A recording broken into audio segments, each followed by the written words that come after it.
Hello everyone, it's Thursday. There's a popular montage of scenes found in the 1994 drama film The Shawshank Redemption, in which the character Ellis Redding, portrayed by Morgan Freeman, appears before a parole board who repeatedly deny him the opportunity to be a free man after serving 20 and eventually 30 years of a life sentence, even after they ask him if he feels that he's been rehabilitated. At the end of the film, Redding once again appears before the parole board, now having served 40 years of his life sentence, and is once again asked that same question. Instead of replying with the same trope he had in the previous two hearings, calling himself a changed man and that he's no longer a danger to society, he focuses more on that word rehabilitated, calling it a made-up word, or essentially a placeholder for what the board really wants to know. After going into a monologue about how he wants to change his past self and talk some sense into him, Redding pretty much tells the board that he doesn't really care what they decide and that they should stop wasting his time.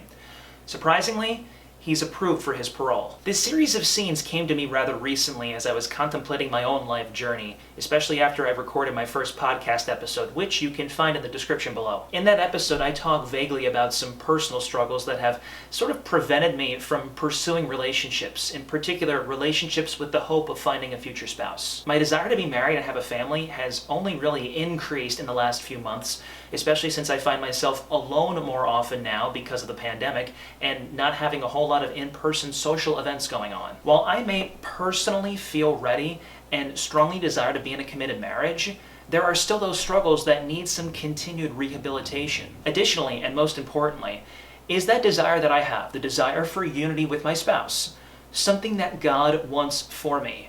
Or is it just something that I think is going to expedite the rehabilitation, and once I'm married, it'll go away? The truth of the matter is that marriage doesn't fix those problems.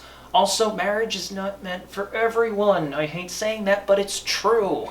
I may strongly and passionately feel a desire for something, like a family of my own. But unless God wants it for me, it ain't gonna happen. What I can learn from Ellis Redding's approach to the parole board is that instead of wasting my time thinking about the future and the what-ifs of life, take some time to rehabilitate myself, to look at who I am and understand that while I am a changed person from who I used to be years ago, there's still more that I can do to better myself. Also, I may feel ready now, but until I can approach God in a similar way that Redding did with the parole board, I'm not ready.